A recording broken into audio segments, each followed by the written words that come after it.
Good morning. Happy Wednesday. You're watching Live Impact News on WCNC Plus.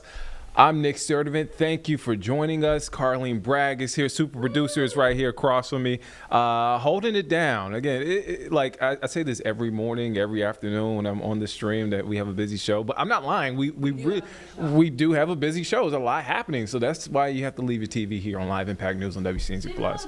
Leave it on the background. I do that all the time. I notice myself like I'm doing dishes or I'm cooking, I'm cleaning, and then I have this in on the background, and then something piques my interest. I'm like, huh? Yep. What was that? So yeah, that's how it works. So do that. That's do that. Well, I don't do that. That's going to be the next catchphrase for Live Impact News. Do that. Again, we have a packed show for you. We have a lot going on, a lot of developing stories, a lot of breaking stories. I don't want to waste any time. We want to get right out to New Jersey. This is a live look. You see there, that is smoke, and we saw some flames before we got on the show, and you'll see that shortly if the camera is able to tilt or pan away. But that is smoke from New Jersey. A massive wildfire in Ocean County, New Jersey, has burned thousands of acres, forcing thousands of evacuations and closed several roads. This is information from NBC 10 in Philadelphia. They're covering this story extensively. And this is what I want to read what's on their website right now. Well, so the fire began shortly before 12:30 yesterday afternoon at the Greenwood Forest Wildlife Management Area there in Ocean County, New Jersey. The fire spread to Lacey Township and Ocean Township, sending massive plumes of smoke, white smoke in the air. You see those flames right there. Wow, some scary stuff. You see that smoke there on your screen. Well, as of yesterday night, late yesterday night, around 11 p.m. Oh, man, I know. You see those flames, they are, that is no joke right there. Well, the Jones wildfire burned 8,500 acres, threatening about 1,300 structures, forcing 3,000 evacuations in Ocean and Lacey Townships, caused thousands of power outages, shutting down multiple roadways, including a stretch of Garden State Parkway, leading to a nightmare traffic situation there. And again, you see it right there, the flames, smoke on your screen. It is causing a messy situation, to say the least, for first responders, for those folks that live out there, and a dangerous situation out there for those folks and first responders. Shelters for the evacuees were created at Southern Regional High School. That is in New Jersey. That is in Manahawkin. I believe I'm saying that right. Manahawkin, New Jersey, and Manchester Township High School there in Manchester, New Jersey. Now, multiple resources were deployed to fight this fire, including local, county, and state fire services. No injuries have been reported. And as of late Tuesday night, the fire is 10% contained. The cause of the fire remains under investigation. And look, dealing with our own wildfires here, we have one burning in McDowell County right now that we've been covering. When we talk about containment means it doesn't mean that it's out. It just means that how they can keep it from spreading. That's the best way I can describe it to you, but that's what it means when it means containment of the fire. Not necessarily that the fire is out, it's trying to keep it from spreading to other locations. But you see those flames, you see that smoke, a scary situation there. I know that sounds cliche, but it is. You see those flames, you see that the plumes of smoke there. So many people, thousands of evacuations there. So that's a story that we will continue. It looks like that shot froze, but that's the story that we will continue to follow throughout the day and into the rest of this morning, the stream, and this afternoon stream. Again, a very dangerous situation as a massive wildfire in Ocean County, New Jersey, burning thousands of acres and forcing thousands of evacuations and closing several roads there in that area. Also, in case people aren't familiar, it's near-ish Atlantic City. Okay. So it's not too far. Okay, that's good context. And I think people recognize Atlantic City. Okay, yeah, thank you for that. Yeah, that's we're going to get back to that story, but we also want to get to another a big story. We're talking about the Pope. We've been following this since Monday. This is a live look. St. Peter's Basilica. So many mourners. You see people crammed there as the Pope lies in state there. So many mourners there paying their respects. This morning, as you see, the first of tens of thousands of mourners began filing into St. Peter's Basilica to pay their final respects for Pope Francis. He died Monday morning at the age of 88.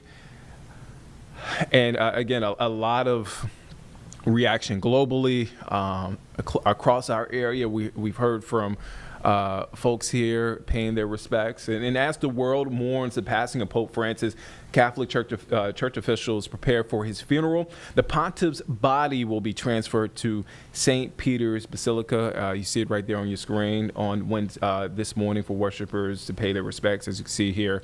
NBC's Jay Gray has details from Vatican City, and he has the latest from Rome. Is this Jay Gray or Alice Barr? I'm sorry. Well, NBC News has more on this developing story. Pope Francis comes back to St. Peter's Basilica for the last time. His body lying in state through Friday evening. The faithful, hundreds of thousands, traveling from around the world to say one final goodbye. He's in our hearts. He's with God right now. Cardinals continue gathering at the Vatican ahead of Saturday's funeral. Now, meeting daily for private general congregations. Conversations that can at times turn to who among them could become the next pope. Cardinal X will say to Cardinal Y, I've been talking about this to Cardinal Z. Let's go have a pizza. 135 cardinals, all under the age of 80, will elect the new pontiff during a highly secretive conclave inside the Sistine Chapel. 80% of that group, 108 cardinals, appointed by Francis, 20 from countries that had never had a cardinal before. The Cardinals really face two choices in this election. Do they want to continue on the path of reform that Francis initiated, of opening the church up to the modern world, or do they want a course correction to elect a pope that's perhaps more focused on doctrine and discipline? An answer that will only be known when white smoke fills the sky above Vatican City. Jay Gray, NBC News, Rome. Yeah, so many people remembering the legacy of Pope Francis, known as the People's Pope. Pope Francis performed his own funeral rites to ensure they reflected his wishes to be remembered as a simple man, so his coffin is not on the elevated platform, but placed facing the pews, which is different from funerals in the past. There again, this is a story. It's a global story. It's a story that we will continue to follow. His funeral is set for his funeral mass is set for this Saturday. All right, we want to change gears. We want to come back home because we have our first guest of today. I'm excited. I'm excited when we have a guest in the studio. We have energy in the studio. Juliana O'Rourke, Better Business Bureau. I just mentioned it. This is our first time doing the interview in studio. We've done it doing Zoom. Oh, yeah, we've done Zoom for, a couple years now. I know. So it's nice to be in person. Nice to see you in person. I see you in passing when Jane usually does the show, everyone. Yeah. So I see you in passing, and so I'm like, looks like they're having a lot of fun. Yeah, we do. We have a great time. And then, I go over to Charlotte today sometimes. I go with Eugenia Mia, and, I'm all over the place. Yeah, you're a busy woman. All right, so we want to get to this. So we're in the time of year where we were weather alert yesterday because we had some storms. Yes. And we're in the time of year where we get severe weather, you have damage to your house. And Carlene and I were talking about it earlier, and I'm reading this, free roof inspections. I mean, the red flags are just jumping out right now. Like, what should folks be aware of that they have damage? So basically what ends up happening is, maybe your neighbor had their roof done or something along those lines. And oftentimes these roofing contractors or whatever you want to call them, they're going door to door to say, hey, your roof might need replaced based on this recent storm, and we're taking care of your neighbors. So, hey, we could take care of yours. We tell everybody to be very cautious when this happens because you don't know these people, right? You haven't done research. Mm-hmm. You definitely don't want to let somebody just go up on on your roof on their own, because you don't really know what they're going to be doing. And also, are they going to actually see problems, or are they going to say they see problems that they don't see? So we just always say, if it's an unsolicited person that just comes up to your door, be very careful. With storms and stuff, especially some of the ones we get down here, you're definitely going to get damage, and you're going to want to contact your insurance company. So have an insurance person come out, look at your roof, tell you if you have any issues. Definitely get more than one opinion. But we've had reports come in where, this has happened and people have been taken advantage of, and they've lost a lot of money. And it's like they start with the roof and say, you have these problems on your roof and we can fix them, and it'll cost, some crazy amount of money. And they're like, okay. And especially people that don't really know. Yeah. And then what happens is, not only have they said, hey, we'll fix your roof, but, oh, you've got issues with your siding, or you've got these issues or that. And then before you know it, it's a huge, huge mess. And a lot of people have lost a ton of money. Oh, my God. And it reminds me, my parents, they had a tree fall on their roof and went through the house about 10 years ago during the storm. They live in High Point, about an hour north of here. And I just remember they were afraid, not obviously they, for their safety, but just like what happens next. And it sounds like these folks are like preying on that fear. They are, and that's the worst, right? When there's a natural disaster. We saw it with Hurricane Helene. There's these fly-by-night contract companies, and they just come in and really just want to take your money. They'll say, they say all the right things. They say they'll do the work, but then unfortunately they either never start the work and they take, 50% of the deposit and they run. Wow. They may start the work, but they never finish it. And so the consumer is honestly in a worse position than they were to begin with, because now they've got a half-done job that probably wasn't even half done correctly. And so they're spending all this money. They've lost that 50% they put down, which we never recommend putting 50% down either. So that's a red flag. So, we tell people, definitely work with your insurance company, especially because when you put a claim on your insurance, that follows you for quite some time. Yeah. So you want to be very careful. You're working with the right people. You're doing the right things. Also use us as a resource. Go to bbb.org and check out businesses there. Look to see, what are their reviews looking like? What have people said about them? Do they have any complaints from consumers they've worked with in the past? So do your research. Make sure that you're hiring trustworthy people to do those jobs. I guess when I hear free, I in my mind, again, I don't have a tree or any sort of damage on my roof right now, so I'm thinking, okay, all right, this has to be a scam. But when people hear free, they're like, okay, the cost of things are rising. This is an opportunity to cut corners in some areas. Like, how do you avoid the word free? Yeah, so that's just it too. And there are some companies, especially roofing companies, that they will come out and do a free roof inspection. Okay, so that is a thing. So that is a thing, yeah. So a lot of companies will do that, because if they're going to replace a roof on your home, it can be upwards of $20,000. So it's a huge job. So for them to spend the time to come out to give you the free estimate to potentially have, that kind of a deal, it's worth it for them. But what's the red flag is somebody that just shows up at your door. Yeah. It's somebody that you haven't called, that you haven't researched, that you haven't, seen, these consumers are saying they did a great job. There's some clout behind the company. They've been around for a long time. Maybe you see their trucks driving around the city just because they're a bigger company.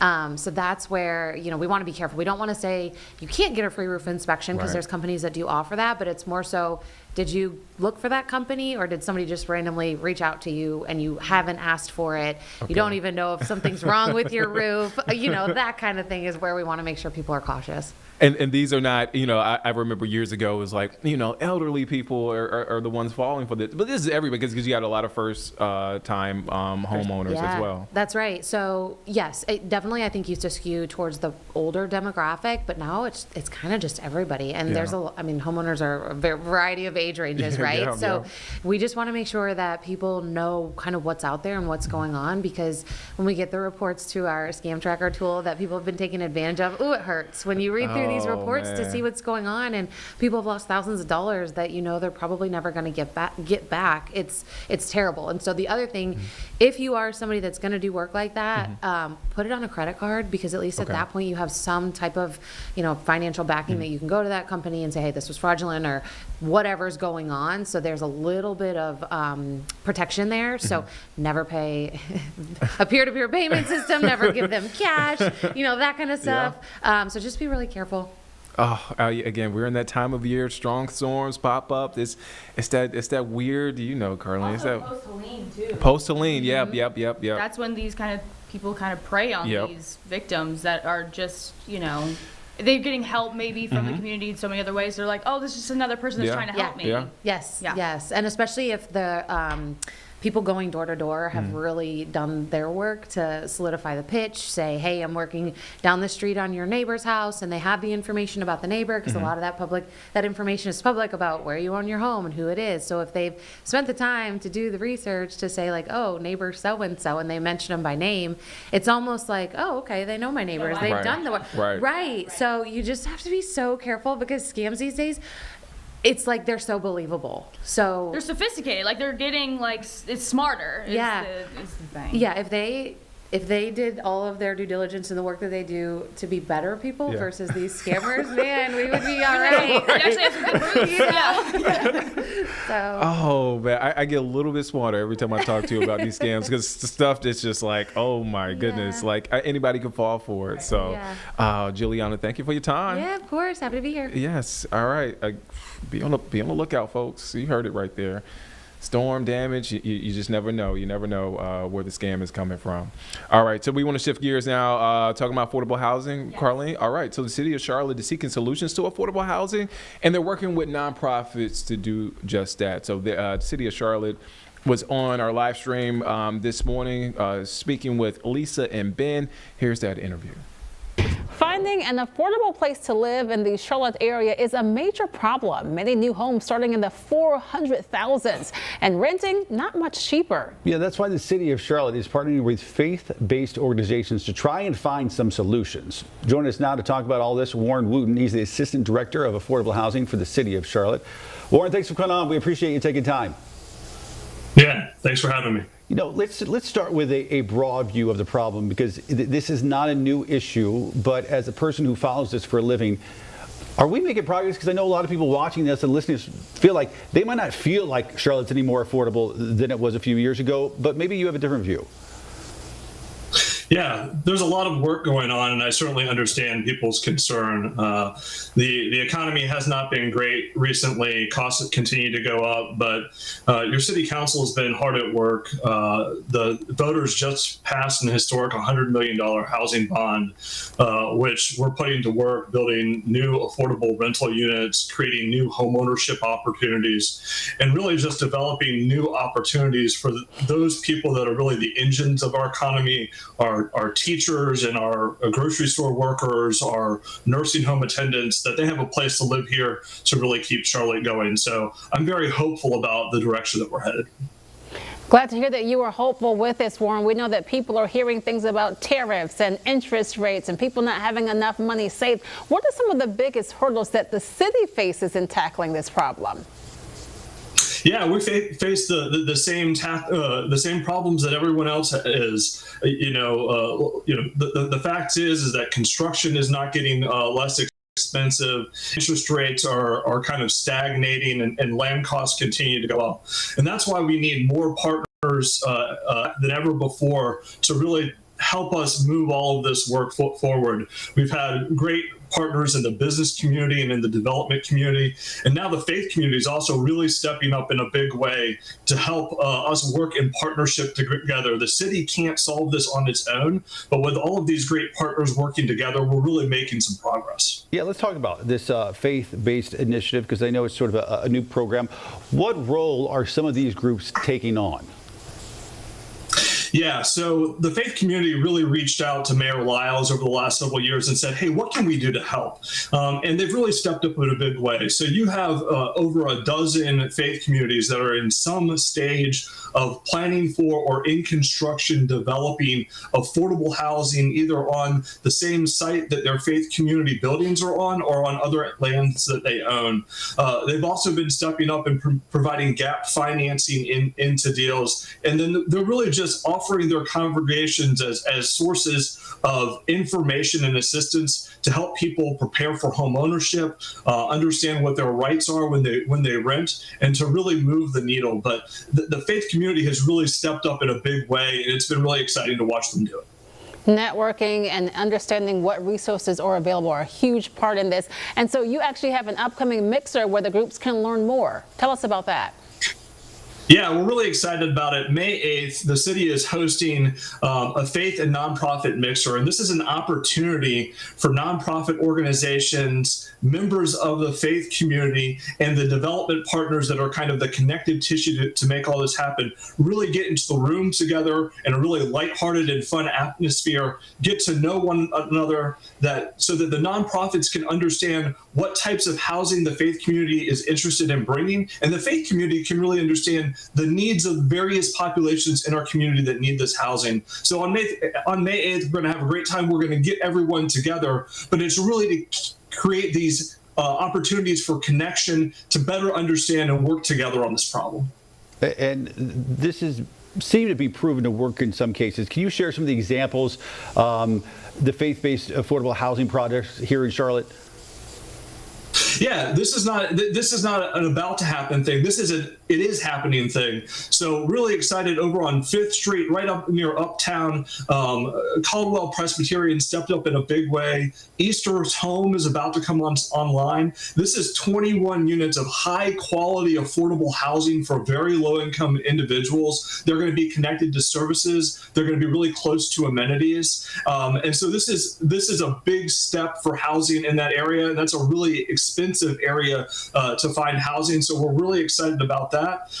Last year, Mayfield Memorial finished their project, Sugary Place, out in the Hidden Valley community. It is a beautiful building, 51 new units of affordable housing. When you drive down the street, you can't miss it because there's a beautiful mural that's on the side of the building. But it is currently operating and offering new high-quality homeownership options to our residents.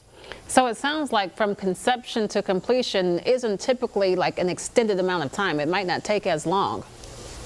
So once you see the projects coming out of the ground, they take 12 to 18 months. But what you often don't see is the 18 to 24 months that it took to get to that place. So this isn't a short fix. It's not something that happens quickly. It takes a lot of commitment. But we see faith community after faith community stepping up and saying that they're willing to be part of the process. So it's not for faint at heart. But it is something that communities can do and that they are doing to bring new affordable options to our community. Final question, just real quick, Warren. It strikes me some people might be listening to this and they say, oh, I've already got a house. I'm good to go. Explain how affordable housing, how it can really contribute to the overall health and stability of all of our neighborhoods, whether you already have a house or not. Thanks for asking. Affordable housing is the engine behind our economy. Everyone needs a place to live and call home that's safe and affordable for them. But not every job in our community pays the same. And so we need safe places for our teachers to live and our teachers' assistants, those men and women that are stocking our shelves and making our deliveries, in the same way that we need places for city employees and reporters and doctors and lawyers to live. So by providing an array of housing that meets the needs of the various people that are working in our community, we keep our community working. So while you might have an affordable place to live, we have to be concerned that our neighbors also have an affordable place to live. And that's the work that your city council is doing and that me and my team are doing every day, is we're creating these investments in partnerships with nonprofits and the faith community so that everyone contributes to our community has a place to live in our community. A big diversity of housing is so important for so many people. All right, listen, Warren, we appreciate you taking time. Warren Wooten, Assistant Director for Affordable Housing here in the city of Charlotte. Thanks so much. We appreciate it. Thank you. Thanks.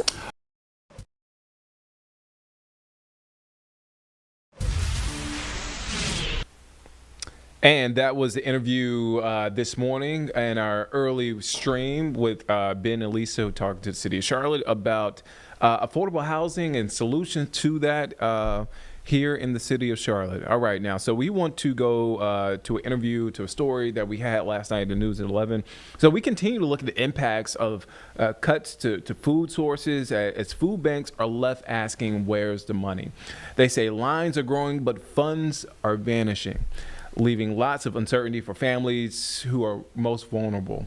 WCNC Charlotte's Tradisha Woodard spoke with the CEO of Nourish Up, along with the Charlotte resident, about these impacts. Let's listen into those full interviews. has had here in Mecklenburg County? Well, for 50 years, we have been feeding our neighbors in need, and we do that through a wide variety of programs, everything from emergency food pantries to grocery home delivery to our Meals on Wheels program. Okay, and one of the big discussions has been federal cuts and how that's impacting folks here, local pantries, families that are very vulnerable. Talk to me a little bit about what you guys have been seeing. I will tell you it's an absolutely devastating time for families who are struggling to make ends meet. Our phones are ringing off the hook. Prior to the federal cuts, we were already experiencing record-breaking highs with economic prices, with the affordable housing crisis here in the Charlotte-Mecklenburg community. Our numbers were already high, pre any cuts. So to hear that some of these federal cuts are cutting amazing food programs that provide nutritious food for hardworking families and seniors on fixed incomes, that's a bad headline. And so talk to me about, what does that look like for a family that's coming in? Is that less food they're able to take out? How would that work? Well, we're standing in our Nourish Up, in one of our Nourish Up full client choice pantries right now. And what it means, these federal cuts in particular, it's a loss of the TFAP program. So it's the USDA's TFAP program. TFAP is an acronym that stands for the Emergency Food Assistance Program. That program in particular helped buy fresh food from local farmers. So we will not stop feeding our neighbors in need. But sadly, we will not have the quantity of freshly grown vegetables and fruits and also frozen products like frozen meats and also dairy products as well. So it'll be less of those things. I've been in this line of work for 9 years now. When a client comes into our pantry in order to shop, which is often a very shame-filled experience, they're embarrassed and mortified to be here. But I will tell you, their eyes light up when they see that we have fresh grapes or apples or frozen turkey breast or yogurt or cheese or even eggs that we've had recently. That's what makes people excited. They're not excited to see a can of soup.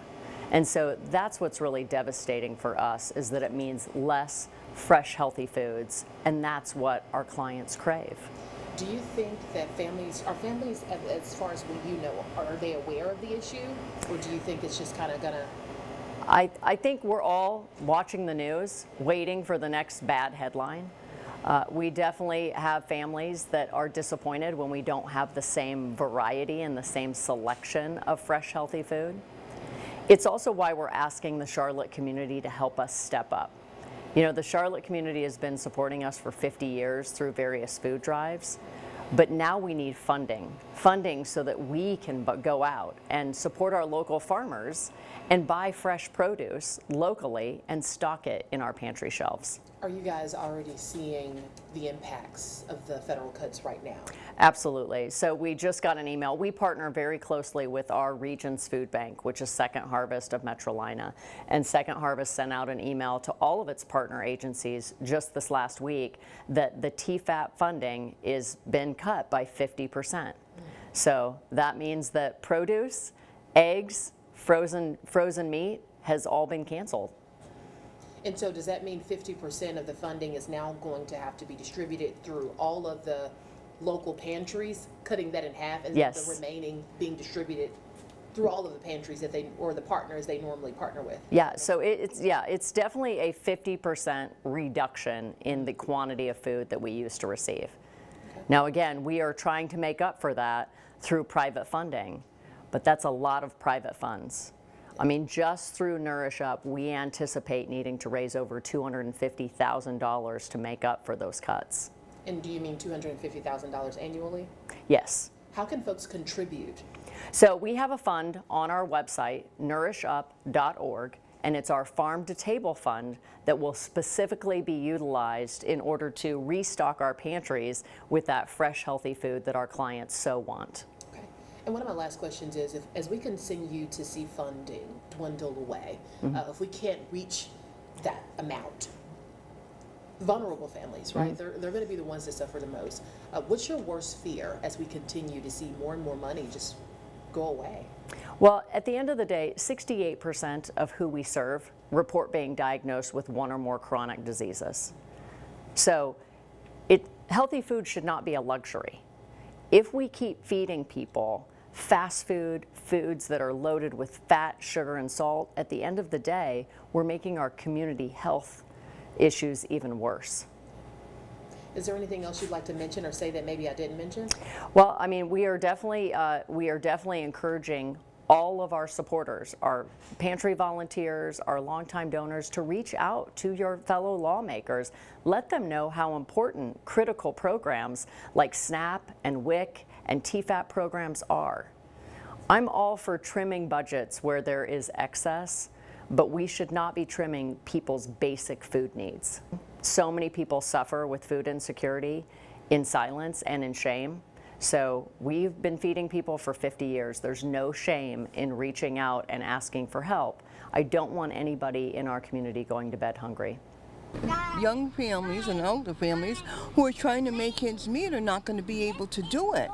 This funding and these programs are very important, and we need them, you know. Then for some people, it's all they have. And to cut all you have, that's detrimental to the community and to the young people.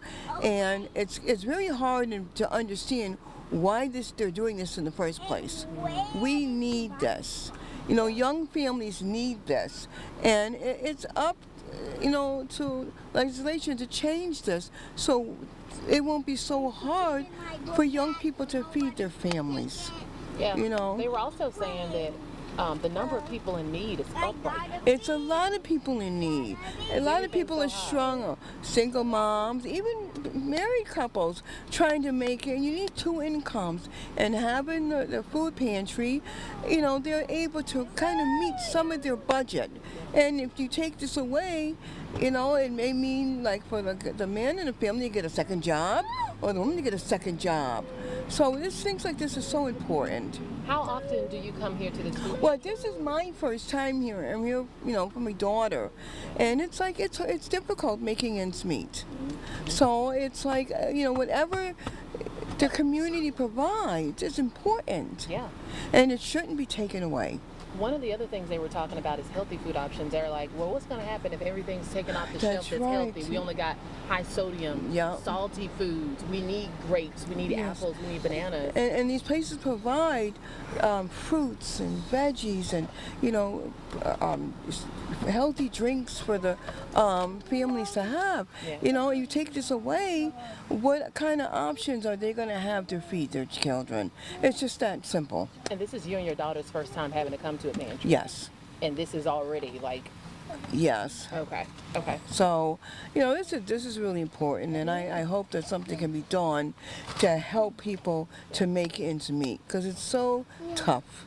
You know, everything is so high, and they need a break. They need something that's going to work for them, to make their life easier, and healthy options to feed their families. People got all kind of different health conditions. Yes, they do. Yeah. Yes, they do. So I appreciate the opportunity. And that was Tradisha Woodard's full interviews with the CEO of Nourish Up, and also a Charlotte resident, talking about the impacts of funding shortfalls for food banks here in our area. All right, we want to get to the Boston area now, where the Karen Read trial is underway. She is charged with second-degree murder, manslaughter while operating a vehicle under the influence and leaving the scene. She's accused of striking John O'Keefe, her Boston police officer boyfriend, with her SUV back in 2022. Right now, opening statements were yesterday. There's a witness on the stand right now. So let's take you to it. Day 2 of Karen Read's second murder trial underway right now. Let's listen in. And she would sit back in the back seat and be in between us. Did you have any words with Miss Read? I told her to shut up several times because I was trying to drive and I couldn't concentrate. I told her to sit back and buckle up because it was bad driving. I didn't want to get into an accident and her not have a seatbelt on. How often was the yelling on the way to Fairview? Oh, several times. It was like you couldn't control her, and I was trying to drive in a blizzard. You went down Spring Road before you get to Fairview? No, Spring Lane is before Fairview off of Chapman. And did anything remarkable happen on Spring Lane? I'm sorry? Anything remarkable happen on Spring Lane? No. More of the same? Yes. Now, you mentioned yesterday that when you got to Fairview, the defendant began kicking your door. Yes. When you looked out, you didn't see anything. I did not. And at some point, you ran over to where Miss Reed was. Yes. Okay. Tell us what your first observations are when you get close to the defendant. Well, it was the shape of a body, like the length of a body, shape of a body. She ran over, and I said, oh my God. I jumped out of the car, I ran over, and she was lifting up his shirt to try and warm him, I guess. So I went over to his head, and I began to dig his head out of the snow. Can you take us back and describe for us what you're seeing? His body was completely covered, but his head was completely covered. So I started to dig around his face and his eyes, and his left eye was fine, but his right eye looked like it was huge, like he had something happen to it. And after that, I told Karen to get off him. We were going to start CPR. I had been certified at work through the American Red Cross, so I knew chest compressions were more important. So I started to do chest compressions, and I yelled to Jen and told her to call 911. Karen was trying to do mouth-to-mouth. I don't know if she knew what she was doing, but I knew chest compressions were more important, so I concentrated on that. I yelled for Jen. I carry blankets. I have 2 kids, so I carry blankets in the car, so I yelled to Jen to get the blankets. I don't know what I thought I was doing with blankets, but I wrapped them around his head, just thinking we're trying to warm him up. He was covered in snow. When you first ran over, you mentioned that his head was covered in snow. Was his head fully covered in snow? Yes. When you looked down, could you see who it was at first? At first? No. I had to dig him out. When is it that you realized that this was your friend John? When I cleared the snow off his face. Did you feel his skin? Did I feel what? His skin. Yes. Okay. And could you tell us how it felt? It was cold. Like he had been there in the elements for a while. You mentioned that his head was covered with snow before you brushed off the snow. Was other parts of his body still covered in snow? Yes. Can you share with us what you saw? His legs were covered. His arms were by his side. He was on his back. Karen had lifted up his shirt, so now his shirt was down, but I was doing chest compressions so you could see his clothing. He had blood coming out of his nose and his mouth. And when I put the baby blankets under the back of him, there was blood on the blanket, so I think he had a cut on the back of his head. Was the blood from his nose and mouth frozen or running? I don't think it was running. It was not gushing. You said that you brushed off the snow from John's face. Yes. Did you brush it off from both sides? Yes. Did you brush it off to the extent that you uncovered his entire face and head? Yes. So, did you have gloves on? No. Bare hands? Yes. And that's how you felt the temperature of his skin? Yes. When you brushed off both sides of his face, did you ever feel any pieces of glass sticking out of his face? No. Did you ever see any pieces of glass sticking out of his face? I did not. How long did you give chest compressions for to Mr. O'Keefe? Oh, I can't be sure. I would say 4 minutes, 5 minutes while we were waiting for the EMTs. I had Jen take over at one point. And then the EMTs came, so however long it took for them to get to us, 6 minutes. When you were trying to save your friend John, did the defendant say anything? She was just running around screaming, Carrie, Carrie, Jen, Carrie, Jen.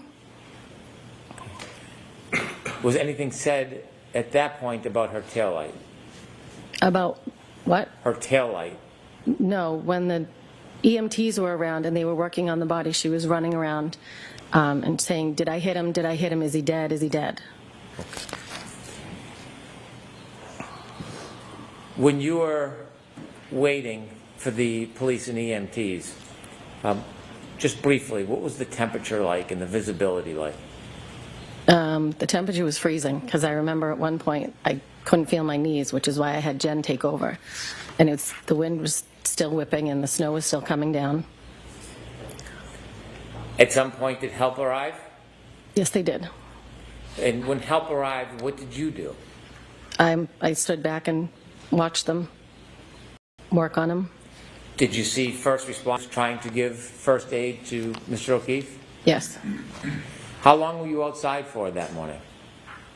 At that point? Well, the entire morning. Oh, maybe a half hour. When the first responders were trying to save John, what else were you doing? I was calling my husband. I called my mother.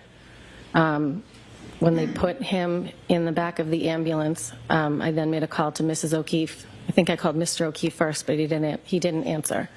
So I called Mrs. O'Keefe and told her John had been in an accident.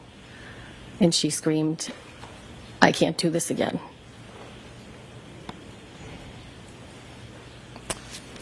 What did you do after that phone call? The police put Jen and Karen in the back of a cruiser, and I was looking in the ambulance to see what was going on with my friend. So I was standing outside of the cruiser. They were inside. I was standing outside just watching. And Karen was saying, is he dead? Is he dead? Is he dead? And I said, no, they're working on him. I can see tubes moving. I can see them moving. Something, if he was dead, they wouldn't be working on him. She grabbed the front of my shirt and said, are they working on him? And I said, yes, they're working on him. At this point, I think I was in shock. I didn't know what was going on. I didn't think he was dead. I thought they could save him. I knew he was in the EMT, in the ambulance with the EMTs, and I was just hopeful that they were going to be able to do more than I could. You said that at one point, Ms. McCabe and the defendant were in a car, and then you mentioned at some point the defendant grabbed you. Did she grab you when she was in the car or out of the car? She was in the car. I was outside of the car. At some point, did the defendant, Ms. McCabe, get out of the car? Yes. Did you go over to the ambulance before it left? Did I go over to the ambulance? Before it left? No. Did you watch? Yes. At some point, did you see the defendant get out of the car, the police cruiser? No, I didn't see them get out, but they were out at one point. They were what? They were out of the vehicle, but I didn't watch them get out. I was watching the ambulance. At some point, you saw them out? Yes. And did they watch, or were they near you when you were watching the ambulance? Did what? Were they near you when you were watching the ambulance? I don't know. No.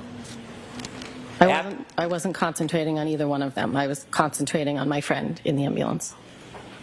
When you were trying to save Mr. O'Keefe, did you ever see any signs of life? I did not. And I checked his pulse. No, I did not. After the ambulance took John to the hospital, tell us what you do next. I left. I told Mrs. O'Keefe, I said, I'm going to come get you. She said, well, I'm going to have Braintree Police take me to the hospital, which was in Brockton. And I said, they're not going to take you to Brockton. I will come get you because neither of their cars had four-wheel drive. So I asked if I could leave, and they said, give me your number and we'll follow up with you. And I took Karen with me. We drove down the street. At some point, she was on the phone with Erin O'Keefe, John's sister-in-law, and Karen was saying, I think he's dead, I think he's dead. I grabbed the phone and I said, I don't think he's dead. He's in an ambulance. He's been in an accident. At this point, I didn't know what was going to happen. At some point in the car, as we're driving, she was on the phone with her mother. And I think when we were driving, we got all the way to the elementary school. And Karen said to me, if anything happens to John, I'm going to kill myself. You're going to have to take care of the kids. And I said, nobody's dying, nobody's killing themselves. Let's not think about that. And then one of the officers called me and said, do you have Karen Reed with you? And I said, yes. And he said, could you please turn around and bring her back? Her parents are saying that she's suicidal, so we're going to take her to the hospital and section her.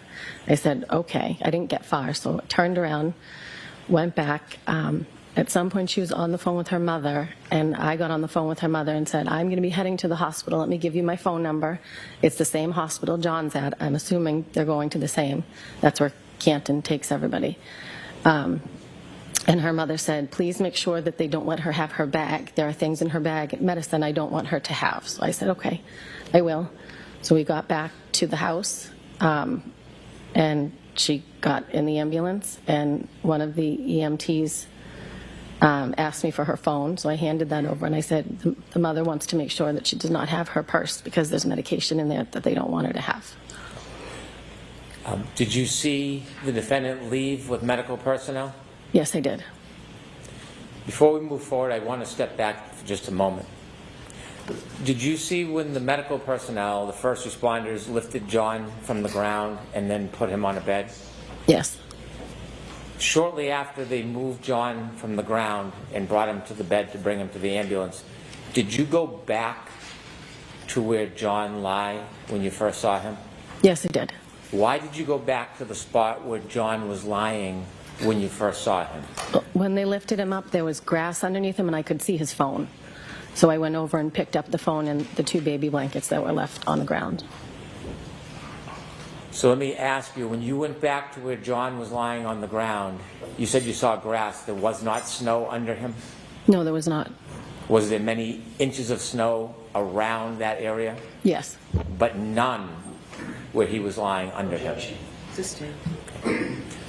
You said you picked up a couple of items? Yes. Could you repeat that again, what you picked up? I picked up John's phone and 2 blankets, the blankets that I had Jen get out of the car. What did you do with John's phone when you picked it up from the ground?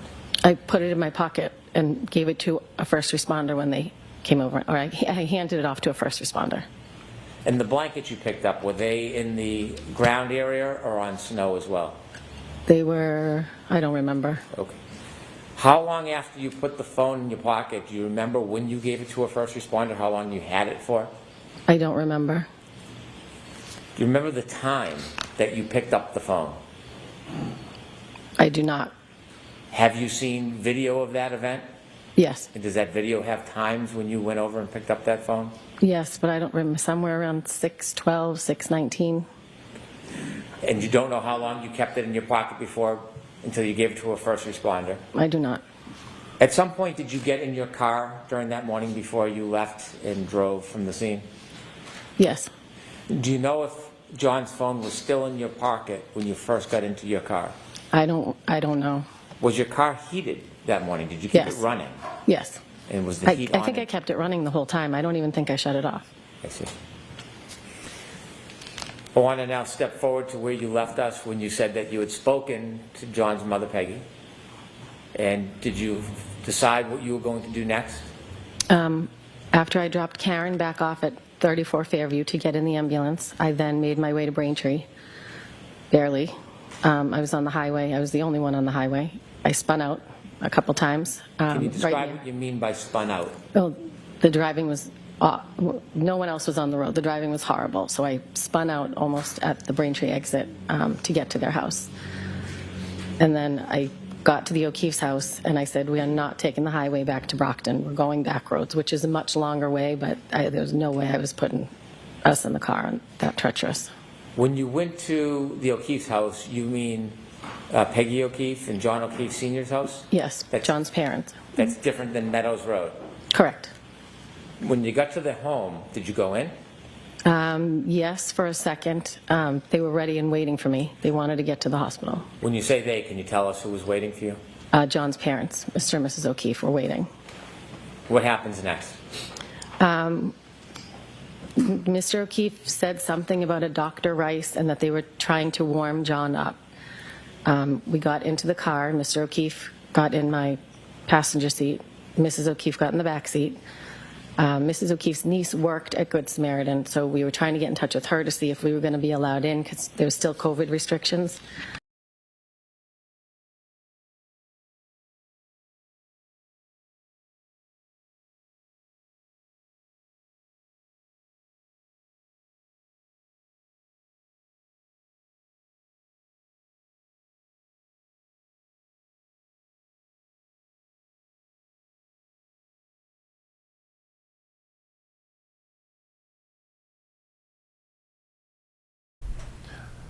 All right, that shot just froze there from the Karen Read trial that is underway right now. We'll get back to that trial as soon as we can. We want to shift over now to Pennsylvania, where U.S. Secretary of Defense Pete Hegseth is there. He is speaking to U.S. Army War College students, families, faculty, and staff there. We do have Karen Read back. We do have Karen Read. Okay. Okay. We're going to go back to Karen Read right now. The trial, again, is underway. A witness is on the stand testifying right now. Again, that shot froze. Let's just go to Hegseth right now. And so Hegseth's visit comes as he faces new accusations of leaking military information about strikes to Yemen. Let's listen in to his remarks happening right now. $1 billion in savings, and that's just the beginning. We're ending contracts for business process consulting, enterprise cloud IT services, and duplicative IT services. Massive contracts that no one ever looks at, where people push a lot of paper and make a lot of PowerPoints and give a lot of consulting fighters. See, we can use that money for better health and mission-critical programs, from process to people, from consultants to corporals. The bottom line is force for the challenge. We're prioritizing what works and cutting what does not. And yes, as the President announced from the Oval Office, what's the reason that the previous administration left?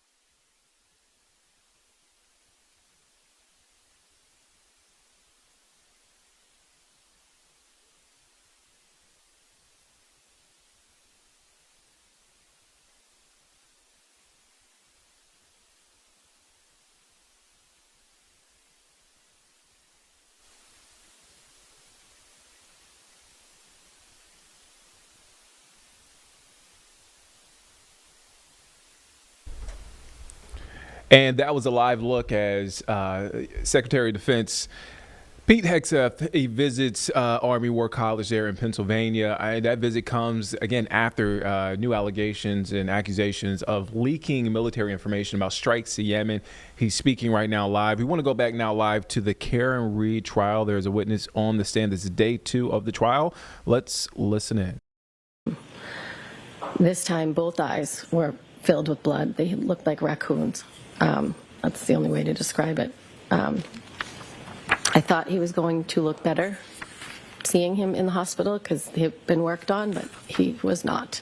There was much more blood. Were there any other ways that John looked different in the hospital than when you first brushed the snow off his face in the front of Fairview? When I brushed the snow off his face, his left eye was fine. It had an ice cube on it that I pulled off, but the right eye was out to here, like a golf ball. When I got to the hospital, both eyes were swollen with, it looked like blood. They looked purple. Your Honor, may I approach? Yes. May I quickly approach sidebar? Okay. You're watching Live Impact News on WCNC Plus. I'm Nick Sturdivant. I just want to give you guys a heads up about some of the graphic language and nature of these stories that the witnesses are recounting right now. Just want to give you a heads up about that as we continue to bring this live to you. Again, this is day 2 of Karen Read's retrial that's underway now in Boston. Let's listen in.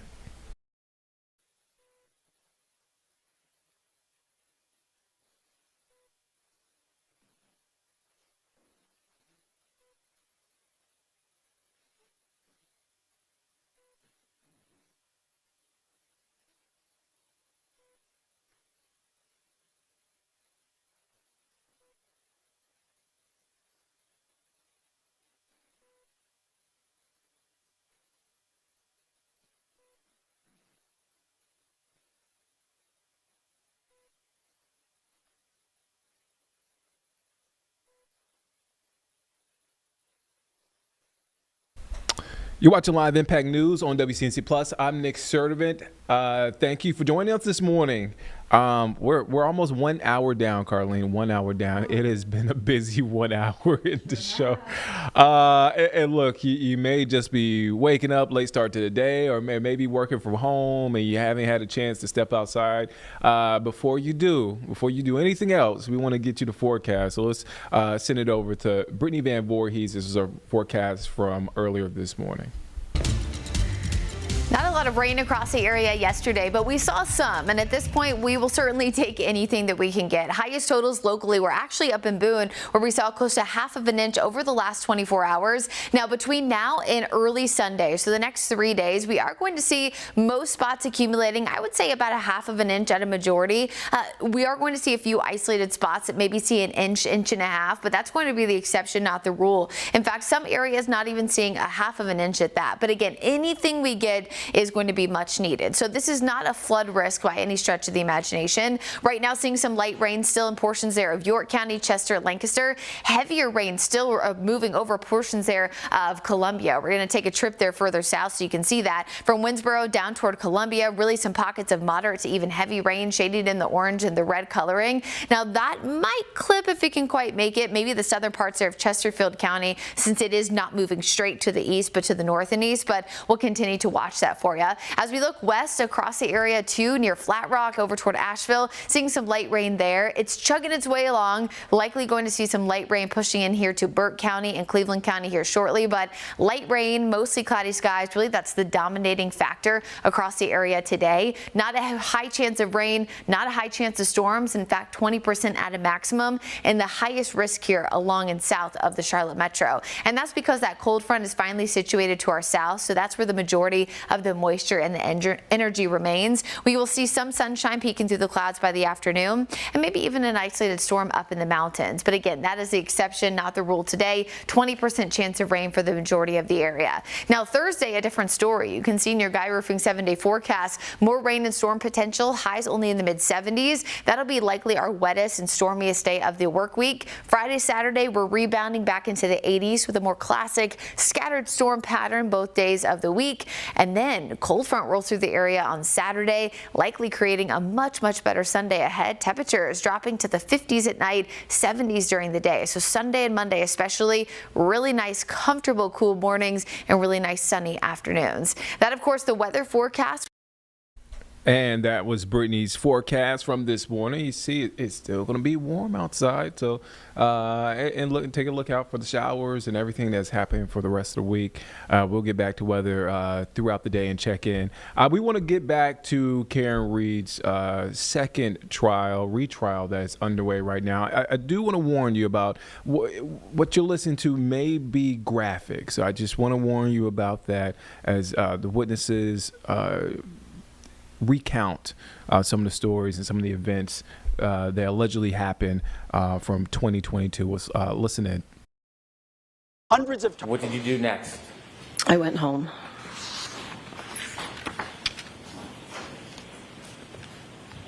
At some point after you went home, did you return to the O'Keefe residence or Meadows? Not that day. The next day I did. Where did you go? Where did I go? Yes. I went to go to see the family the next day. And where were they? They were at John's house at Meadows. So they were then staying at John's house at Meadows? Yes. Did you go and visit them? Yes, I did. Why did you do that? Because my friend had just died and I wanted to be with the family. Were there other people that were coming and going?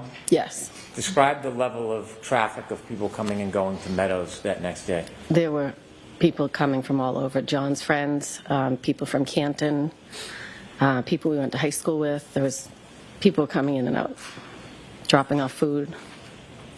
When you were there the next day, how long did you stay for? Several hours. Maybe like 2.5, 3 hours. Did you ever see the defendant there? I did not. Now, you told us that you had only met Miss McCabe once before that night? Yes. And after that night, shortly after what happened, did you speak to Miss McCabe again? Yes. How often?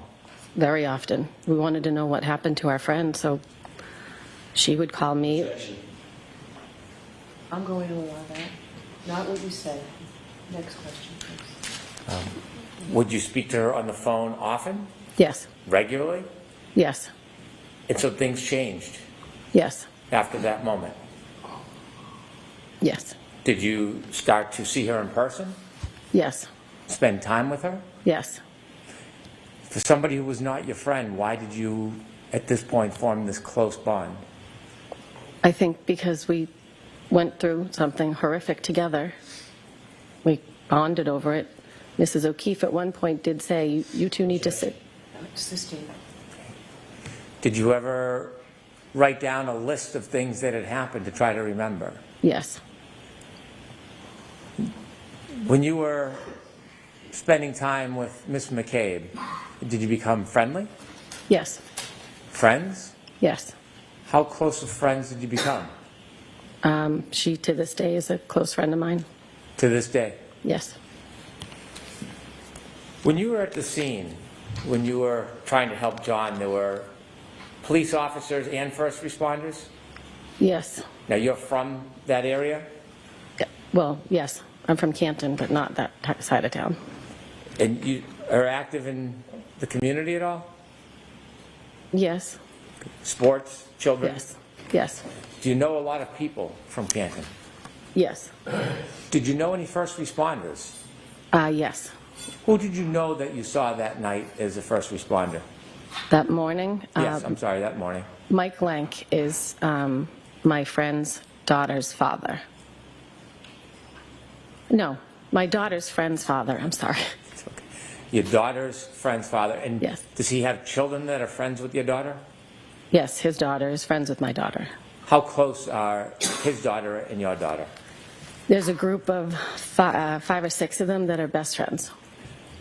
Are you on a first-name basis with Mr. Lank? Yes. When you saw him that morning, did you recognize him? I did. Did you speak to him? I said, Mike, is that you? He said yes. That was it. Are you friends with Mr. Lank's wife? I am. How often had you been to their house with the children or on your own before that day, before that morning when you found John? Well, often when the kids can't drive, so when they do sleepovers or whatever, you drop them off, pick them up. Your children would sleep over each other's house? Yes. So you had a friendly relationship with Mr. Lank before you found John? Yes. And do you continue to have a friendly relationship with him? Did what? Do you continue to have a friendly relationship with him? Yes. Did you go to his house the day after you found John? I did. Who were you with? Well, Jen and I had gone to the O'Keefe's house together with, I don't know if it was 1 or 2 of her daughters and both of my kids. And then when we were leaving, my daughter said, can you drop me off at Mike Lank's daughter's house? So I dropped her off. And did you do that? You dropped her off? Yes, I did. When you dropped her off at the Lank house, did you speak to anybody? His wife came out and got into the back seat just to find out how I was and how the O'Keefes were. And how were you? How were they? How were you? Oh, I was not well. Okay. And did you have a long conversation with Mr. Lank's wife? Yes. Okay. Was Miss McCabe with you? Yes. After you left the Lank house, you left your daughter at the house? Yes. You remained in the car? Yes. Okay. At some point, did you speak to Mr. Lank's wife again? Yes. Are you friendly with her? Yes. Did you ever try to get information, inside information about this case? No. After this case began, did you ever come to court? Did I ever come to where? To court. Yes. And what was the reason you came to court? To support the O'Keefe family. At some point, did you stop coming to court? I did. Answer just yes or no. Yes. Okay. Were you aware or watching about any type of news or publication on this? Yes. As you were watching and learning information, did you begin to contact people at the district attorney's office? Yes, I did. Did that include victim witness advocates? Yes. Did it include law enforcement assigned to the case? Objection. The form of the question, I'm sustaining the objection. Who did you contact? Specific names? Yeah. Steve Nelson, my victim advocate, Yuri Buchanan, who was a state trooper, and at one point I contacted Michael Morrissey's office.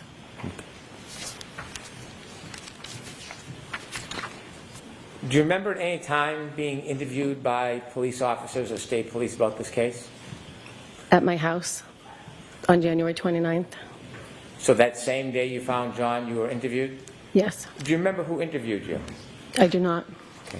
Do you remember your mental state at that time? I was not well. It was in the evening at some point. Were you interviewed at a later time by any other law enforcement? Yes. Okay, and where were you at that next interview? I think I was at Jen's house. We were making a timeline together when 2 law enforcement showed up to question her. But I happened to be there, so they took us in separate rooms and questioned both of us. Were you sober at that point? Yes. And what was your mental state then? Still, we hadn't even had a funeral. So I was still, I couldn't believe what was happening. And after John's passing, did you still continue to help out with the children? Yes.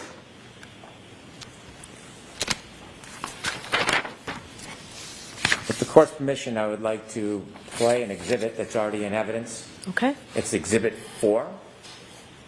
Right. Before you start it, ma'am, I'm going to show you a video from the scene that night, okay?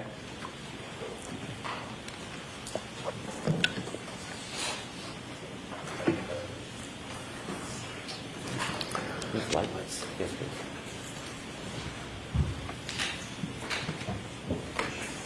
Ms. Gilman, is this sound? Thank you.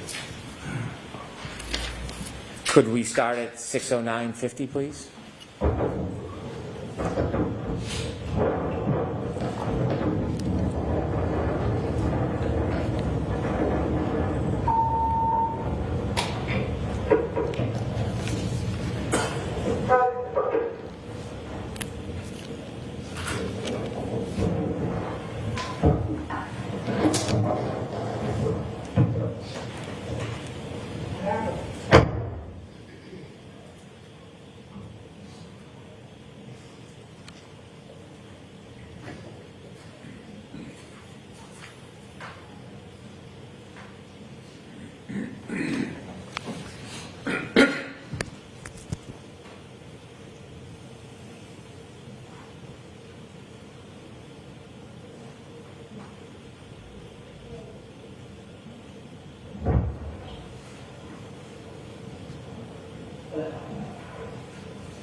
Could you stop there, please? Ms. Roberts, do you see yourself in that video? Yes. And where were you in that video? I'm over near the flagpole. What were you doing in that video before you stood up? I think I was picking up the phone and the blankets at that point. You see the first responders getting there? Yes. Okay. Continue, please.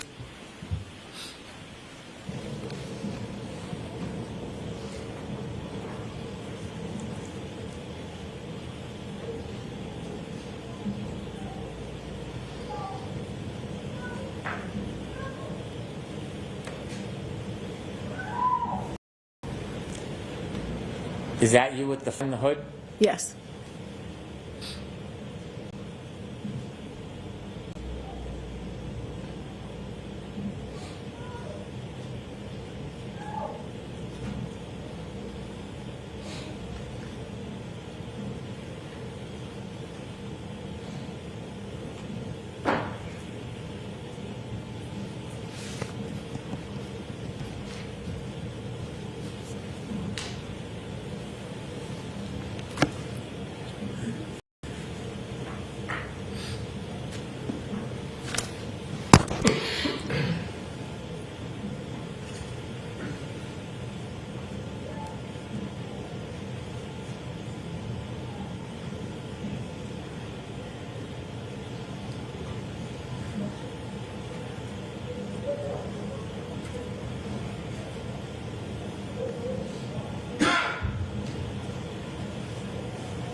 That's you in the middle of the street? Yes, I'm to the right of the car.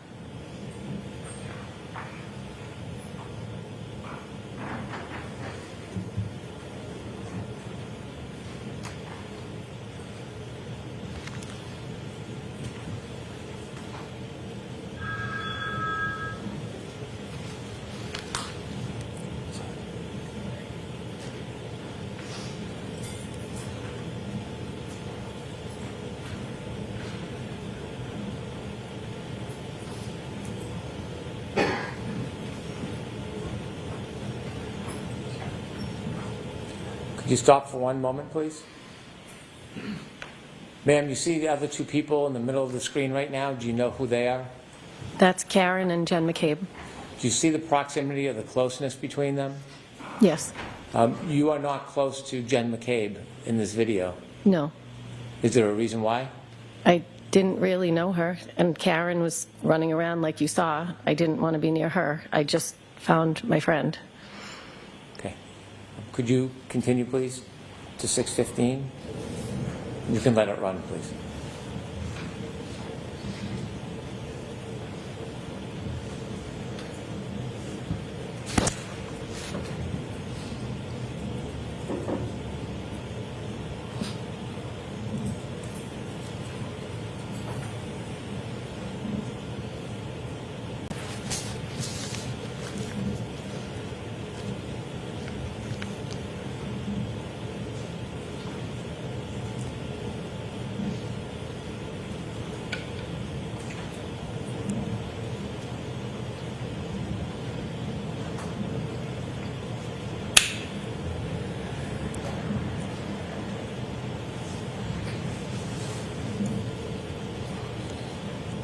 Stop, please. Thank you. Ms. Roberts, is this when the first responders were moving John from where he was laying? Yes. Please continue.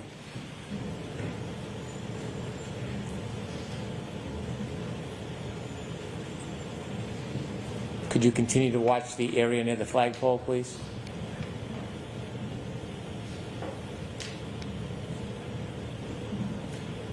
Oh.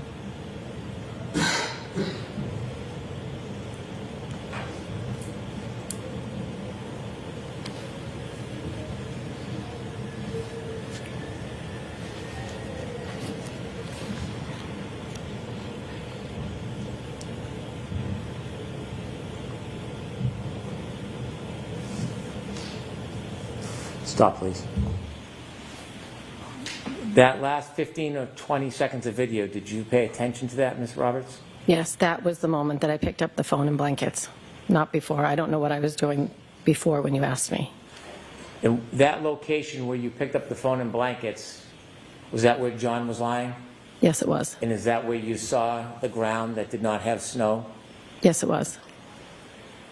At that point, had you put the cell phone in your pocket? Yes.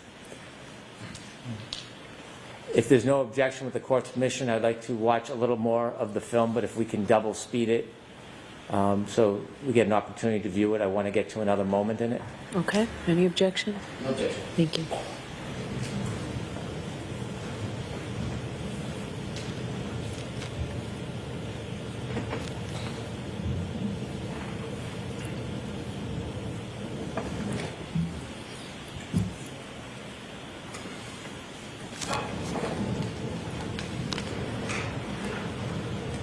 Around 16, 17 would be fine, Ms. Gilman.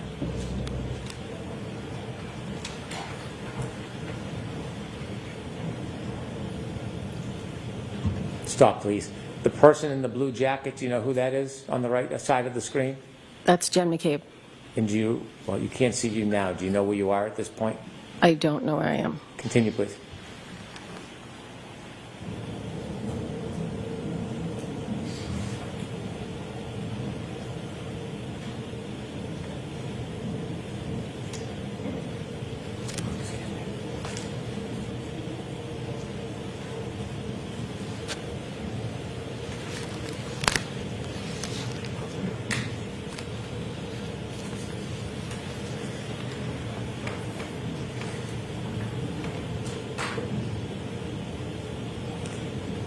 What are you doing, Ms. Roberts? Cleaning off my car.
Could you please stop? Did you mention at some point you went back and the defendant, Ms. McCabe, were in a car? They were in a police car at some point. Did you do anything with them when they were in that car? At one point, Karen asked us to say a prayer, to pray, so we said a prayer. Is it before or after this moment on the video? Do you know? I don't know. Okay. If you could continue, please.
Stop, please, just for a moment.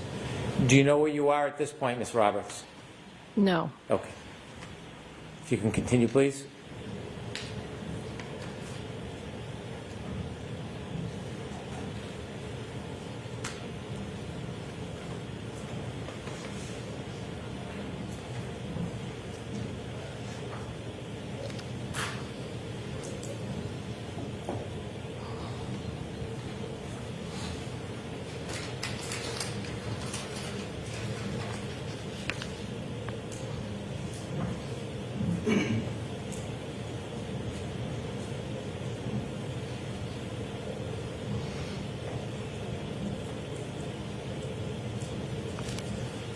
Was that you walking by, Ms. Roberts?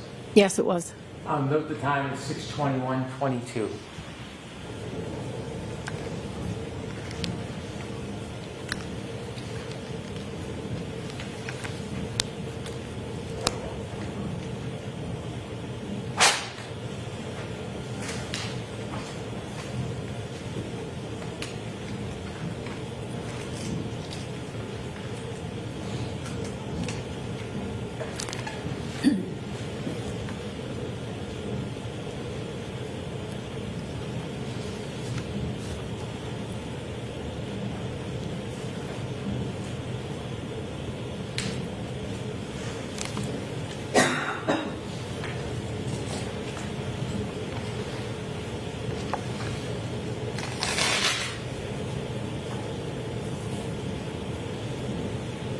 Do you know where you walked? No, I do not. Behind this car, this dash cam view? Say that again? Are you behind the view of the dash cam? I think it looks like I went over to the right. You're watching Live Impact News on WCNC Plus. I'm Nick Sturdivant. Right there, you're watching live day 2 of Karen Read's retrial that's underway. We want to shift now to Florida, the Tampa area in Hillsborough County. There's a deputy-involved shooting. There's a press conference now happening there. You see it live here on Live Impact News. Let's get you straight out to that. Let's listen in. Hands. Drop the weapon. Drop the weapon. So de-escalation. That's what we're trained to do. At 7:38, after multiple commands to drop the firearm, 3 of our deputies fired on the suspect. Unfortunately, that suspect has since been deceased. Let me paint the picture again. Imagine yourselves driving your children to school and seeing that man there. Also, look, just to my left, busy business complexes. I've got Lowe's right here. I've got multiple shop centers over on this way. This was a dangerous situation. Let me reiterate something on behalf of Sheriff Chad Chronister. Our number one priority here, is to keep this community safe. 7:24 in the morning, a man dressed in fully armed fatigues, a fully loaded assault rifle, body armor with 2 magazines in his body armor. I cannot get into the identity of the suspect right now. Next of kin has not been notified.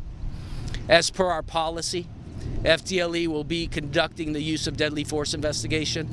Joining me up here is Florida Department of Law Enforcement Special Agent in Charge Mark Brunell, and then to my right is the Mad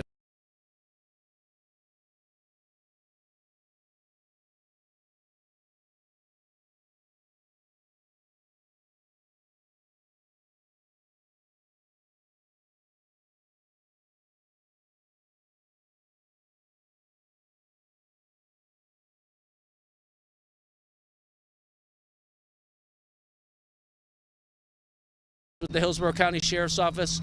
No prior deputy-involved uses of force with the Hillsborough County Sheriff's Office.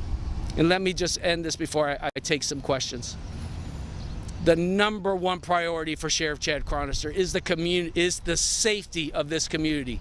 Violent crime has no place here, as you, my partners behind me, agree with.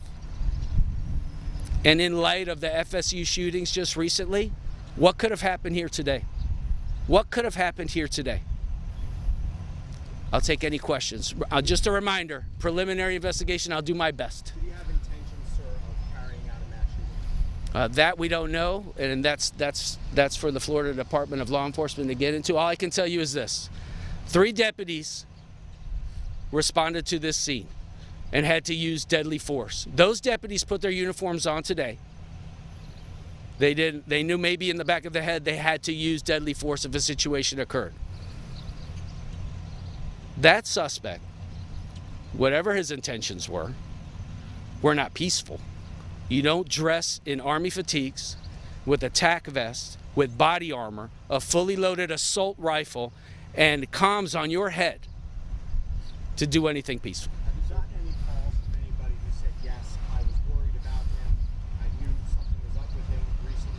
Or have you found anything on his person or in his apartment or wherever he lives that indicates what his motives were? I'm asking what they were. I'm asking have you found anything like that? Yes, sir. Great question. I can't get into that, unfortunately. It's still part of the early onset in the investigation.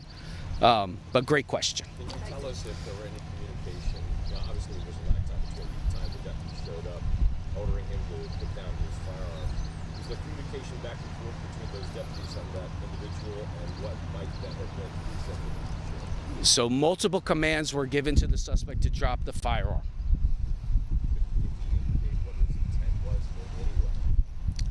I can't get into that right now. I'm sorry, ma'am? How long did they talk to him? I know that we were here at the comm center, received calls at 7:24. Shots were fired at 7:38. So I can't give you a specific time frame of how long the de-escalation was. But remember, The man is armed with an assault rifle in this community, in the middle of rush hour. Multiple commands to drop the weapon. Multiple commands. Drop the weapon.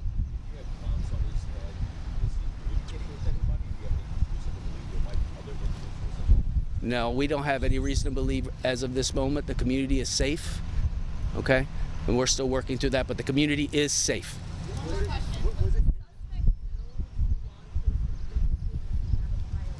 So his criminal history has some misdemeanor charges. He has a trespassing misdemeanor charge, which he was arrested for, which is a misdemeanor, and also he had possession of marijuana, a misdemeanor possession, but no violent criminal history. No, he is not a convicted felon. He does not have any type of that. At any point, did he point the gun at anyone? I'm sorry? At any point, did he point the gun at anyone? He was holding the firearm, and I mean, it's still early in the investigation, but he did not comply with commands. When it comes to this idea that he had a communication device on, was it connected to anything? Was he live streaming something? Was there anything like that? Still working through that, sir. All right, thank you. Thank you. You're watching Live Impact News on WCNC Plus. I'm Nick Sturdivant. Right there, you just finished watching a press conference live. The Hillsborough County Sheriff's Office investigating a deputy-involved shooting in Brandon, Florida. We just learned that the suspect was shot and killed by deputies. The shooting happened at the intersection of Winding Wood Avenue and Providence Road. Investigation continues now there. So we want to shift back now to day 2 of the Karen Read trial in Boston. Right now, Carrie Roberts, a witness, is on the stand. Let's take a listen in.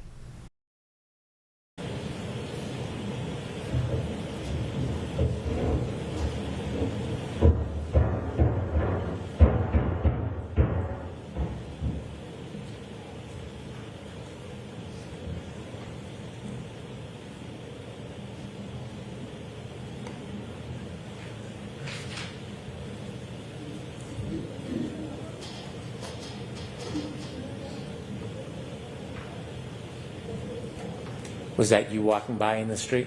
Yes.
You're watching Live Impact News on WCNC Plus. I'm Nick Sturdivant. Right there on your screen, you're watching live as day 2 of the Karen Read retrial is underway. They're watching video right now of the incident back in 2022. From that night in 2022, Karen Read is on trial, accused of killing her boyfriend, John O'Keefe, police officer. So on the top right of your screen, there's a Holocaust remembrance ceremony that is taking place. Commerce Secretary Howard Lutnick is expected to deliver remarks again at the United States Holocaust Memorial Museum Day of Remembrance that is happening on the top right of your screen. Below at the bottom, we are tracking wildfires that are happening right now in New Jersey. We showed you those flames earlier this morning. That wildfire, Ocean County, New Jersey, has burned thousands of acres, forced thousands of evacuations and closed roads there in that community. Again, that is a live look. You see that smoke pillowing in the air. But we want to send it back now to the Karen Read trial. Again, I just want to warn you of you may be listening to things that may be graphic as witnesses recount from stories from what happened from that night. Right now, they're watching that video, and you're watching that video too of the scene from that night. So you may hear pauses, but that's because they're watching that video and questioning. So just bear with us, and we're going to send it back to you live there. Let's listen in.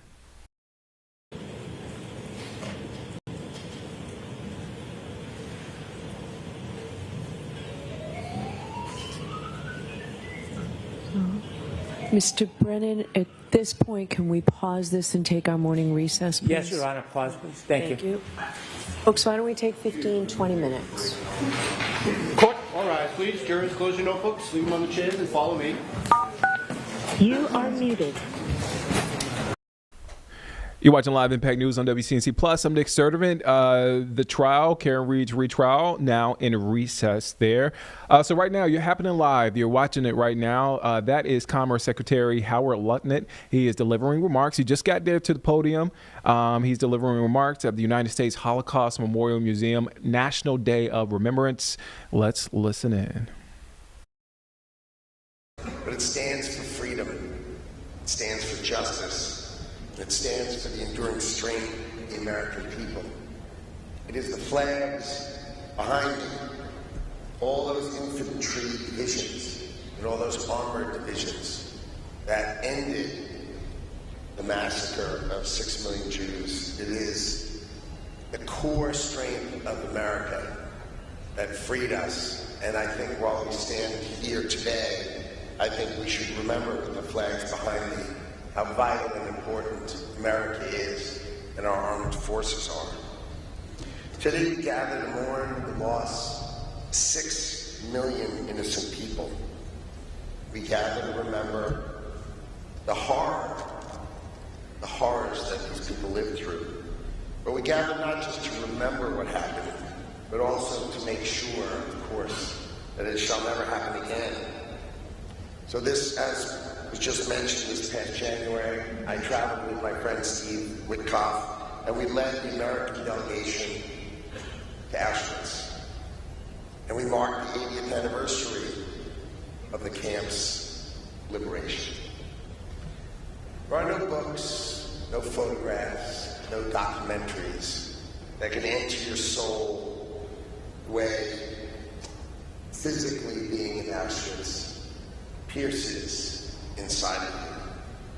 Stand beside gas chambers that were designed to kill people. Stand behind ovens that were designed to kill people. And you see the fabric of these people's lives strewn in an exhibition to just remind you of how horrible the events were. Over 1.1 million people, 1.1 million people were murdered there. Children, mothers, grandparents, teachers, human beings. And they were all targeted, as we all know, simply for being Jewish. And there you could feel the horror of it all. I met survivors there. I heard their stories. I saw the tattoos linked on their arms. They survived, and they reminded me of the scale of hate that can and must be overcome. The Holocaust was a failure of humanity. But as we all know, no matter how hard we try, that kind of hatred continues to exist, just in many, many other forms. It shows up in different ways, and it shows up at different times. On September 11th, our country was attacked by jihadists. These radical jihadists murdered thousands of innocent people. They killed my brother Gary. He was 36. They killed my best friend Doug. He was 39.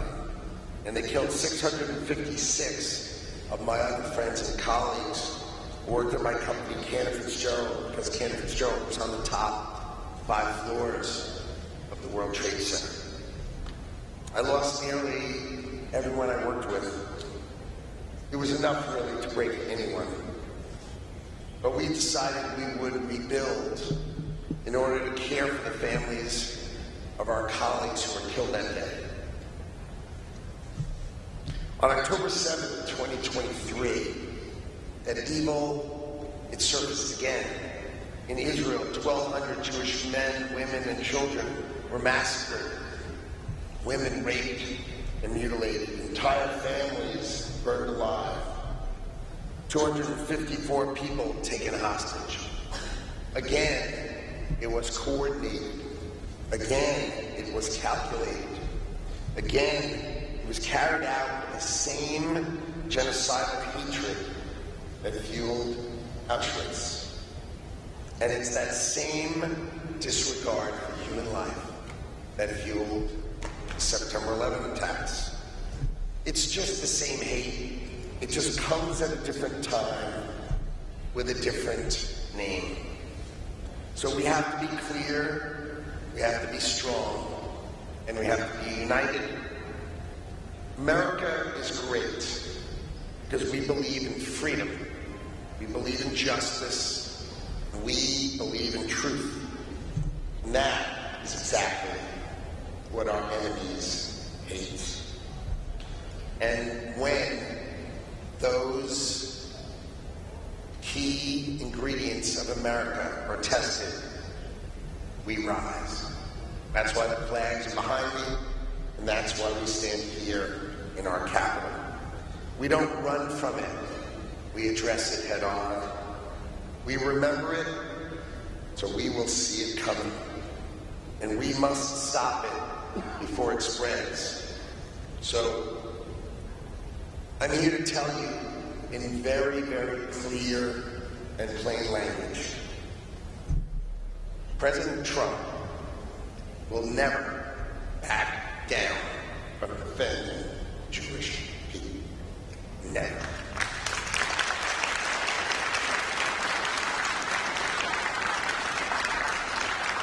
And President Trump stands shoulder to shoulder with the people and the state of Israel.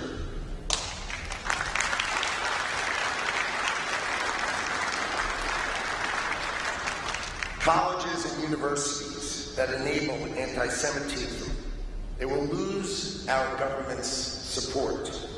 The Trump administration will not protect institutions that protect hate.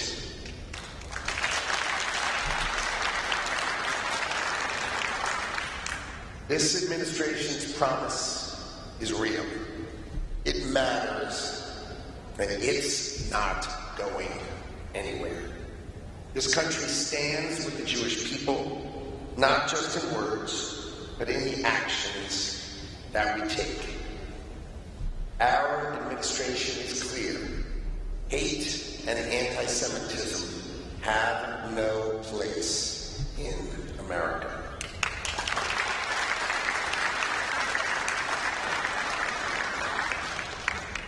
We are all honored to be standing beside our incredible survivors who are with us today. Thank you for honoring us. We remember the Holocaust and its horrors together. And we stand together with the Trump administration, all of us stand against hate, and we stand against anti-Semitism. Thank you for honoring me today by having me here.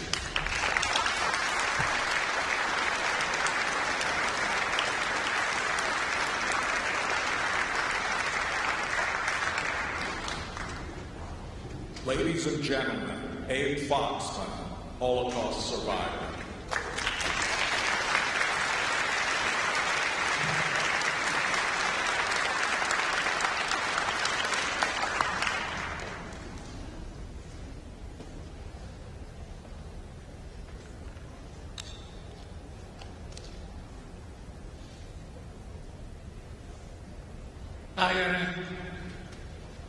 Liebe Sapleta,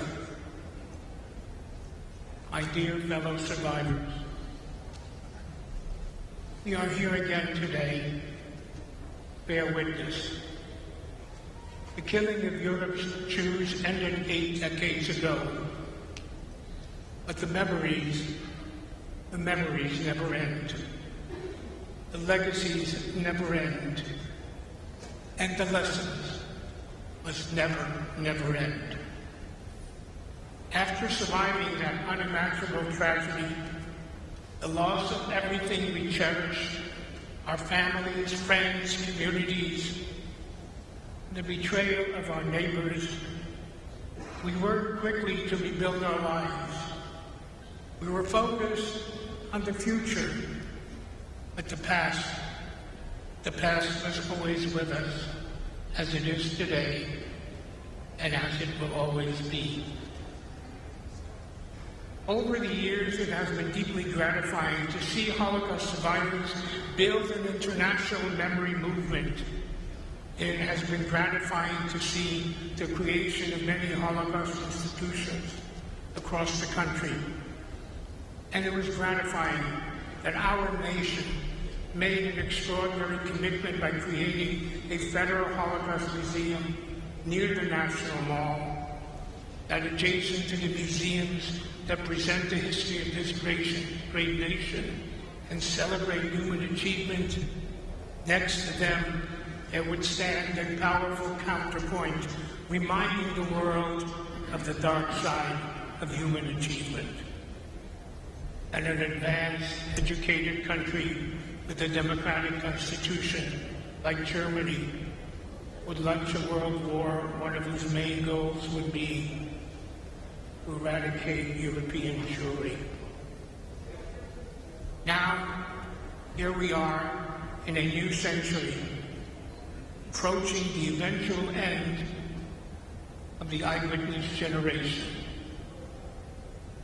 And while I remain gratified by all that has been accomplished, I wonder if the lessons of the Holocaust have been learned, and I'm deeply worried about the future. I sense I may be speaking for many survivors. We look around us and what do we see? Rampant anti-Semitism on college campuses in the cities worldwide in the aftermath of that horrific terror attack on our cherished Jewish state Israel. We see social media algorithms that promote extreme views, conspiracy theories, and online conspiracy theories are just one click away from anti-Semitism. And anti-Semitism not so different from the conspiracy theories that permeated Europe for centuries, long before Hitler was born, and helped make the killings of 2/3 of our people possible. As we look around us, we also see forms of anti-Semitism that seemed unthinkable. Holocaust denial, distortion, trivialization, exploitation, and even glorification. We look around and see here in America anti-Semitism on both far left and far right. The 20th century history of Nazism and communism should be an alarm bell as just to how dangerous this is, and not just for us Jews, but for all of society. for all who care about democracy, individual freedom, and dignity. I'm very worried, and I still have hope. Your presence here today gives me hope. Thousands of teenagers pouring through the U.S. Holocaust Memorial every year gives me hope. The teachers throughout America committed to Holocaust education give me hope. And the fact that I am here gives me hope, because I am here only because of one Polish woman who made a choice to save a Jewish child. Her name was Bronislava Kurpi. She was my nanny. Bronislava Kurpi, to whom I owe my life. There were others like her, but sadly, far too few. The Holocaust teaches us many lessons about the fragility of democracy, the dangers of anti-Semitism. But it also teaches us that choice is always possible, that silence is a choice, and choices always have consequences. Individuals have more power than they think. We survivors hope that more people will use that power to confront anti-Semitism and all forms of hatred. That is our hope and our challenge to all of you on this very special day, and on every day. May we all choose wisely. We live in very chaotic times where our values, our history, our democracy are being tested. As a survivor, I'm horrified at the explosion of anti-Semitism, global and in the U.S. And I'm appreciative of President Biden's historic initiative on anti-Semitism, and thankful to President Trump's strong condemnation of anti-Semitism and his promise to bring back consequences to anti-Semitic behavior. But as a survivor, my antenna quiver. My antenna quiver when I see books being banned, when I see people being abducted in the streets, when I see government trying to dictate what universities should teach and whom they should teach. As a survivor who came to this country as an immigrant, I'm troubled when I hear immigrants and immigration being demonized.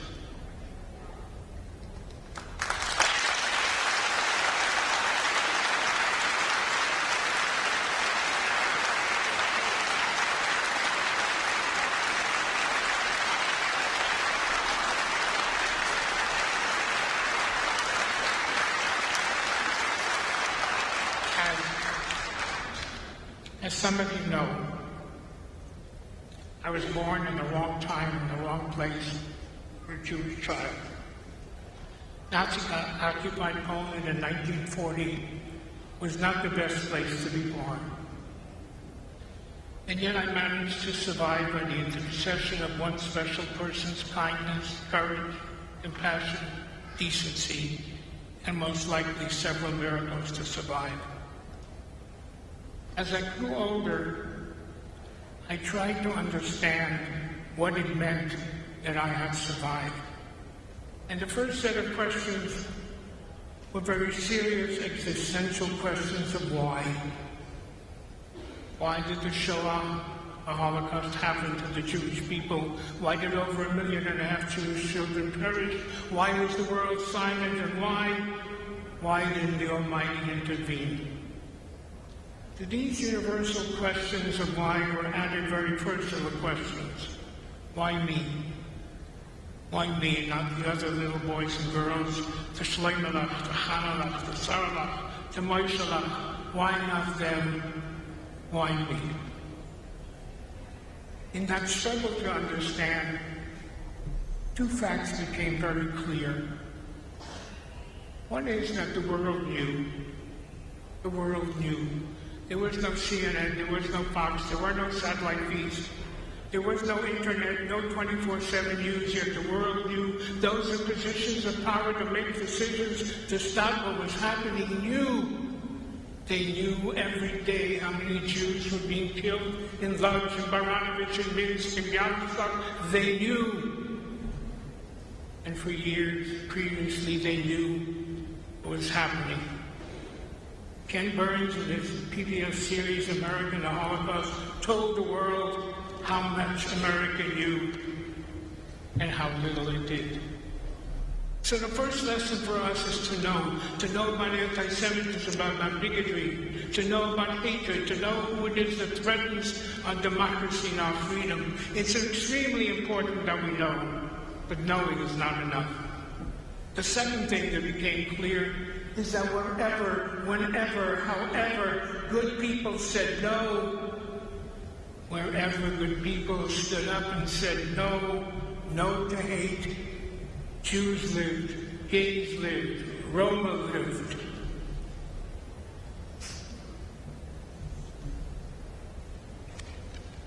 There was an Oskar Schindler who saved 1,200 Jews. There was a Raoul Wallenberg, you heard, a Swedish diplomat who saved 50,000, maybe 100,000 Jews. There were 60 diplomats who acted against their country's wishes and saved thousands of Jews. There was Denmark, Bulgaria, Albania. Ironically, it was in the Balkans that a magnificent chapter of humanity was written, not in the capital cities that provide us with philosophy, with music and art, but in the Balkans. Bulgaria saved all its Jews, not Macedonian Jews, because from the king to the patriarch, to the peasants, to the parliamentarians, they all said no. And as I said, I stand here today because there was a lady who could barely read and write, who did not sit down and weigh the measure and the risk, yet risked her life every single day for 4 years to protect the life of another human being, a Jewish child.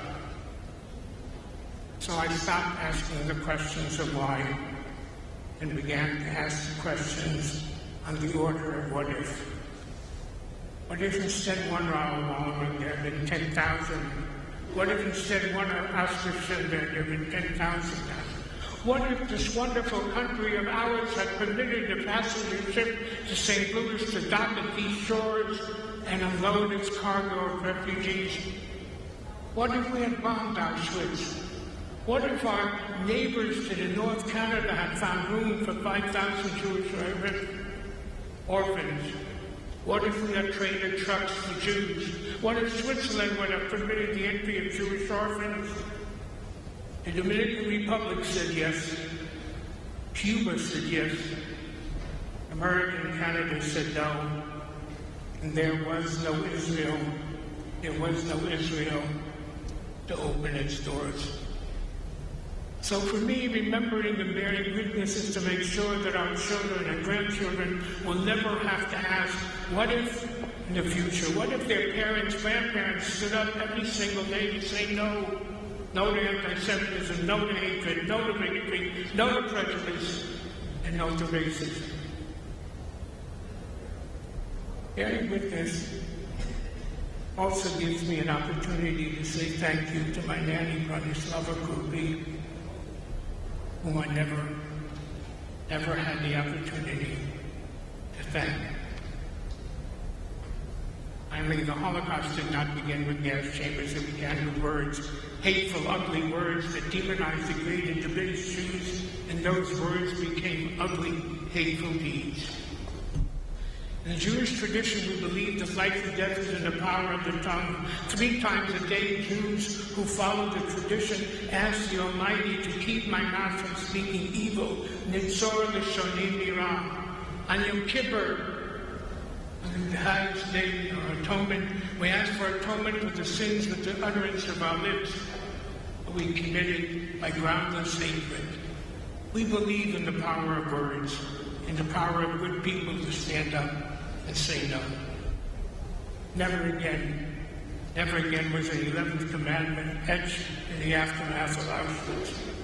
It was etched by the Jewish people based on the Jewish experience. but never again without pledge that imperative, that commandment as a universal message. For all of us today must bear witness and be faithful to that commandment, which instructs us all to never again be silent when anyone is in fear, danger, isolated, singled out because the color of their skin, their religion, their ethnic origin, their sexual orientation, or anything that makes them different from the rest. Shockingly, the survivors of today bearing witness to the global epidemic of anti-Semitism. Israel, the Jewish state, is again under attack.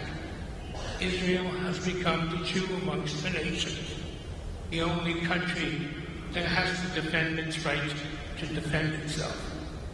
Zionism, the national liberation movement of the Jewish people, is again under attack and has become a daily word. So it is, again, our responsibility, survivors, to bear witness. And we dare not be silent. Am Yisrael Chai.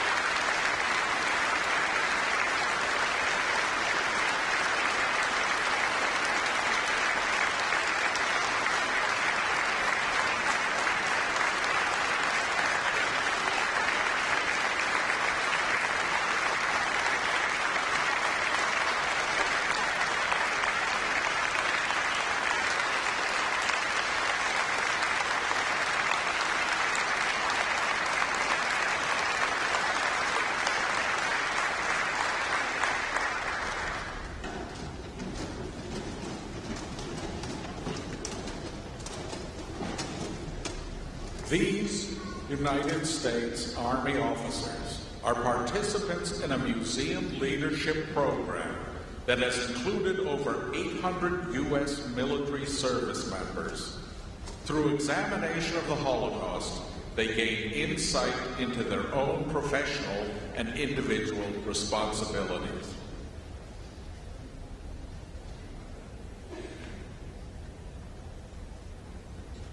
I'm Major Rufus Allen. I remember.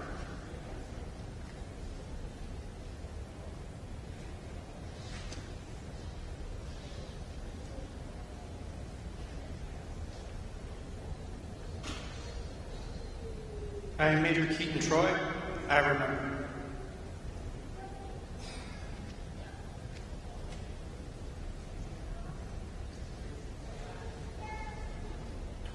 Major Zachary Trevathan. I remember.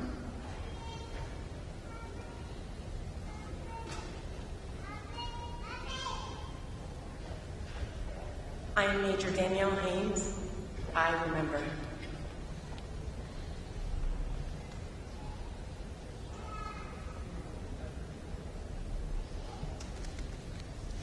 I am Major Alexander Manavi, and I remember.